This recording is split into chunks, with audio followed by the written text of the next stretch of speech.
are you doing? Oh, nothing, just watching a movie. Is this seriously what you've been doing instead of making videos? Maybe. Are you gonna upload again? When I think of one, get off my back, Mom! Well, wait, did you just change desks in between shots? Maybe. Wait, it changed back again. Well, which one is it? Well, just pick one, I don't care. Okay, fine. Anyway, how about you make a video about the movie you care so much about? Cat from Outer Space? The cat from what? The Cat from Outer Space. What's that? I've never heard of it. Wait. You mean You've never seen it? How come I've never heard of it? You know, is it one of those banned movies like Song of the South? Don't even mention it. For the Disney Corporation is always listening.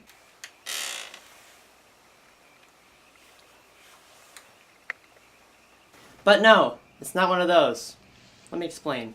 So it's been a long time since Disney has made live-action movies. And no, I'm not talking about their new phase of, hey, let's make every single one of our animated classics but live-action, that they have a strong hold on right now. No, there was a time, back in the 50s to 60s, where Disney was cranking out a new live-action classic every few months, most notably Mary Poppins, The Parent Trap, The Shaggy Dog, and Bedknobs and Broomsticks.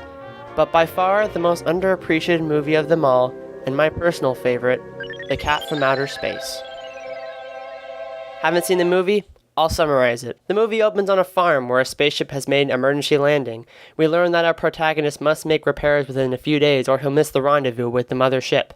That's an awfully tight squeeze, Mother. The main character then exits the ship, and who do we see but a seemingly ordinary house cat. Meanwhile, the farmers have reported the spaceship to the military, who then decide to move the ship onto the federal base, otherwise known as Hopscotch. On to Hopscotch! As they are leaving, the cat uses a special collar which amplifies telepathic abilities to open the door to the trunk and hops in. At the base, they figure out that the ship could only come from outer space. You say it's not man-made, Alice. What's that leave us? Outer space. Fast forward to the next day, the government has arrived at an energy research laboratory, known as ERL, and a private meeting is called where we are conveniently introduced to two main characters. Liz, who becomes somewhat of a forced character as the movie goes on, and Link, who obviously is a fan of betting and sports. Just a second, Dr. Heffel. I have to relay some vital information to a colleague. Oh, yes, this is our hard water man, Dr. Leach. Right, Ernie. The Lakers by 1.5 points for $100. The people are introduced to the floating artichoke that was found in the spaceship, with the question of how it works. No one has a good answer until Liz recommends to bring in Frank, who has been studying brain power. He comes in and gives a few joke answers. Well, Dr. Wilson? It's beautiful. Don't you have any other observation? Only that it looks like an artichoke, sir. We know it looks like an artichoke, Wilson. What makes it tick? Mayonnaise? And then throws out the idea of the primal mainstream. I have a hunch it's tapping the primal mainstream, General. The primal mainstream. He goes back to his office, has a weirdly aggressive conversation with Liz. Liz! Oh, ouch! Just talking about you. Where are you? Heffel's called a late meeting. Oh, I don't mind waiting. Oh, it won't be necessary. We've made other arrangements. Yeah, well, how about a cup of coffee? No. Chocolate chip cookie? No! Nothing. Absolutely nothing. Mayonnaise. Especially the General. Has he had water? The General? The cat. Oh. It did. Oh, completely. Black. What? Oh, didn't you offer me a cup of coffee? Yeah. Oh, right. This is when we are introduced to the cat. My name is Zunar J5/9 Doric 47. Zunar. Why don't we just stay with Jake, okay?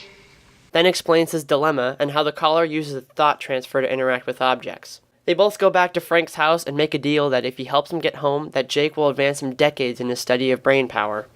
It's a deal. Oh, that's I should also mention that there's a secondary plot in the movie involving this man, who I'm just going to call Jellyfish for this video because of this stupid line. Jellyfish calling Olympus. Jellyfish calling Olympus. Come in, Olympus. He's a double agent for a man called Mr. Olympus, and throughout the movie, Jellyfish is following and spying on Frank and Jake. They'll come into the plot later, don't worry. Suddenly, to slow down the plot, Link barges in and starts watching basketball on Frank's TV. As he's watching his game, the final shot is up, and Jake alters the ball using his color so Link's team wins. Frank eventually gets Link to leave, and as soon as he leaves, Liz pops in to further slow down the plot. She's here to have dinner with Frank, and uh-oh, he's totally forgotten. You dummy, Frank. God, just stupid. The excuse is that Jake has the flu, and Frank is going to take him to the vet. Thank you. you know, he sounds terrible. Yeah, you better not let her get too close.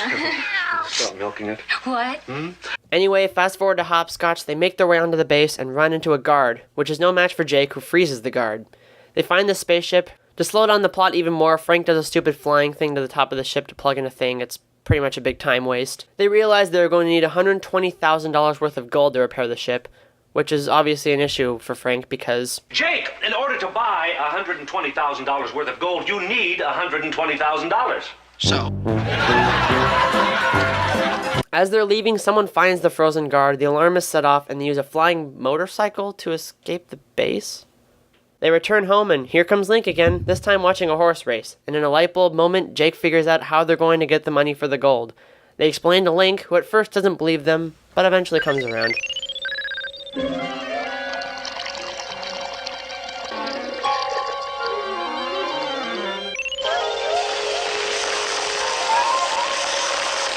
Now that's dumb.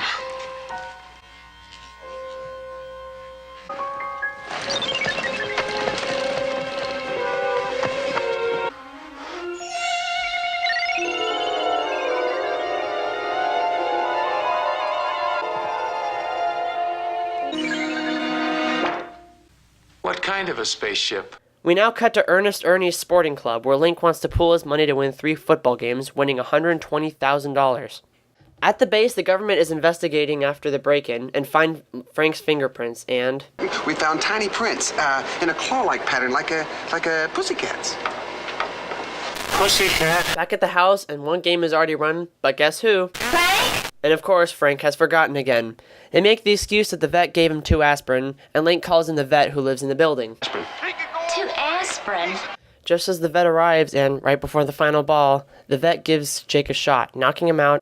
As they go back to Ernest Ernie's, Liz is demanding to know what's going on, so they explain the plan. Link goes in and says they want to cancel the bet, but find they are too late. Scrambling for something to bet on, they decide to have Liz play pool against, wait for the name, Sarasota Slim. Beautiful name. Jake still being knocked out, Frank thinks that he can use the collar to control the ball, which ends up failing and losing the bet. In the final attempt, they agree to play pool again, this time to have Liz blindfolded, which just before she starts, Jake wakes up. They win the bet and the money needed to send Jake home. Remember how I said that Jellyfish and Olympus would come back?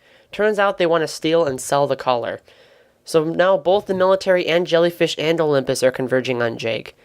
Just as they are leaving, the military bursts in, which Jake freezes them in place. Frank takes their clothes so he can fake his way onto the base, and they leave, which Liz and Link stay behind.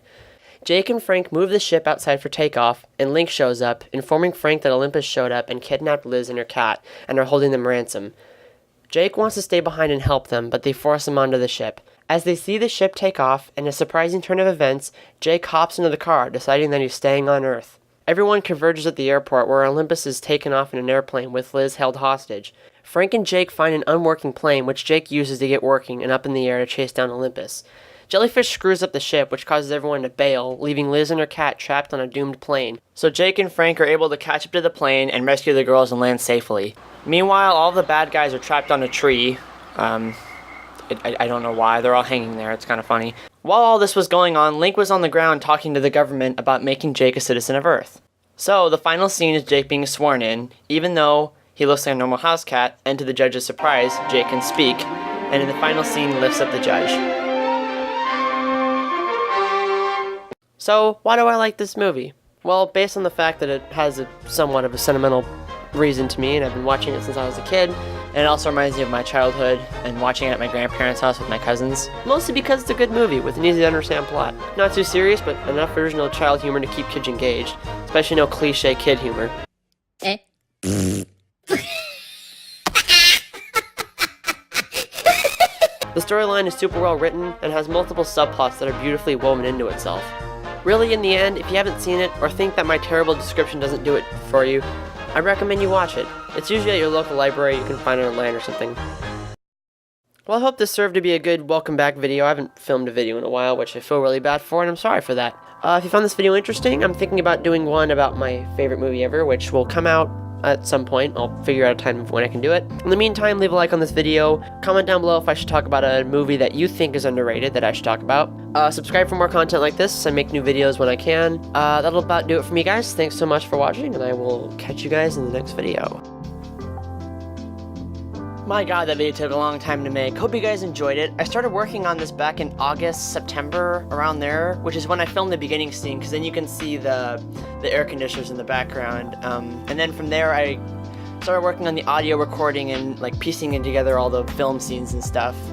Been doing that over the last few months. So now this video stands as the most dragged out video for me in terms of production, which just shows how much I procrastinate in general. For new subscribers, thanks for joining. I usually post more often, and I will as more time becomes available to me. So I'll continue to work on that. And with that, I'll talk to you guys later. How do I get up there? Fly. Fly? Oh, you mean use your collar? Don't be ridiculous. We carry a spare.